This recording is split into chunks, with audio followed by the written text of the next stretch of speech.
Seperti yang diceritakan sebelumnya bahwa wafatnya dua orang terpenting dalam hidup Rasulullah SAW menyisakan duka yang mendalam, dan karena itu disebut sebagai Amul Huzni dalam sejarah tahun duka cita, tahun kesedihan. Kita mengambil pelajaran itu, maka sub yang akan kita lanjutkan bacaan kita pada kitab ini adalah Tarajum al-Ahzan, yaitu beruntunnya kesedihan berturut-turut terjadi ini, ya, wafatnya dua orang penting itu, seolah Nabi merasakan seperti jatuh tertimpa tangga. Sudah jatuh tertimpa tangga lagi. Di tengah-tengah cemoohan dan serangan yang masih terus bertubi-tubi dilakukan kepada beliau dengan segala tipu daya, tipu muslihat yang dilancarkan oleh orang-orang kafir Quraisy pada saat itu, di tengah-tengah itu pula Nabi mengalami kondisi berduka cita.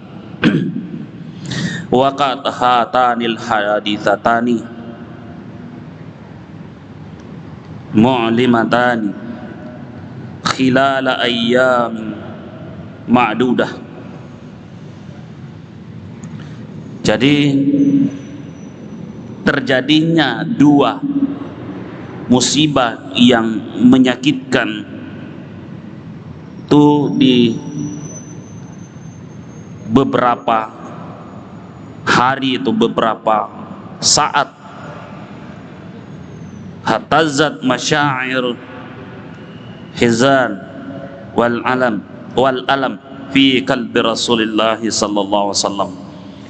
Itu kemudian menyisakan sedih dan duka yang amat mendalam di dalam sanubari, dalam hati sang kekasih Allah Rasulullah Muhammad sallallahu alaihi wasallam. Summalam tazal tatawali alaihi al-masaibu min qaumihi. Di tengah-tengah itu pula beliau masih terus digoncang, diganggu di dalam melakukan aktivitas dakwah beliau, dilakukan oleh orang-orang dari kafir Quraisy pada khususnya. Faqad kanu tajarra'u alaihi wa qasifuhu bin niqali wal aza ba'da mauti Abi Thalib. Dan itu puncaknya makin menjadi-jadi setelah wafatnya Abu Thalib. Ini semakin menjadi orang terpandang yang selama ini membela Rasulullah itu kini telah tiada, dan ini momentum yang dimanfaatkan oleh orang-orang kafir Quraisy untuk semakin menyakiti dan menghimpit Nabi sallallahu alaihi wasallam. Fazdadu ghamman ala ghammin, maka semakin sulitlah, semakin Rasulullah sallallahu alaihi wasallam merasakan sebuah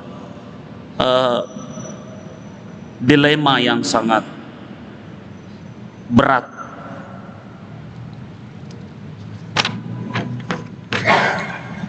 Hatta ya sampai kemudian Nabi hampir tidak jadi, hampir berputus asa.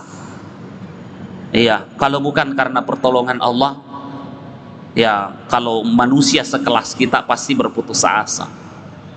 Tapi Nabi dalam konteks ini diperkuat oleh Allah Subhanahu wa taala secara mental. Wa kharaja ila Taif, maka kemudian ada upaya untuk berangkat ke Taif. Iya.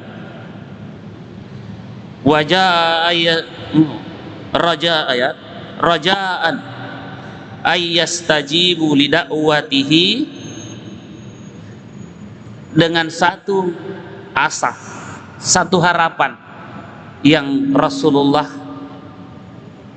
titipkan dalam tindakan beliau agar penduduk Taif itu menerima dakwah beliau.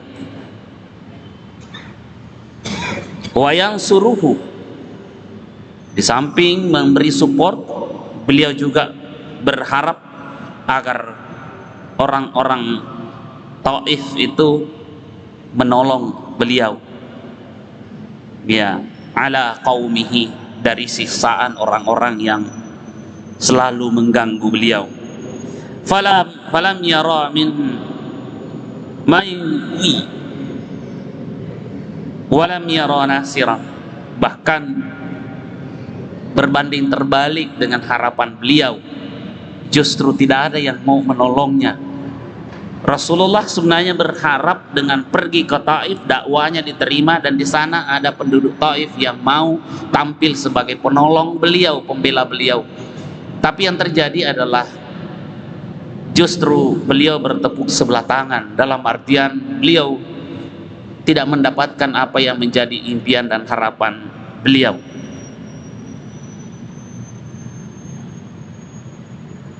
Wa dzuma dzalika asyaddal aza, justru yang terjadi adalah semakin menyerang dan menyakiti Nabi. Itu yang terjadi. Bayangkan Bapak Ibu sekalian, penderitaan dalam kondisi yang sedih, beliau mencari perlindungan, bergeser dari kota Mekah menuju ke Taif dengan harapan di sana ada orang yang menyambut dakwanya dan melindungi beliau. Tapi justru yang terjadi adalah sebaliknya. Ya.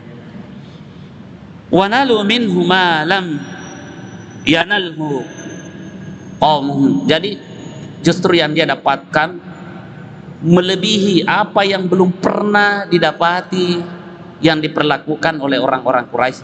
Orang-orang Taif lebih sadis dalam menghadapi Rasulullah sallallahu alaihi wasallam.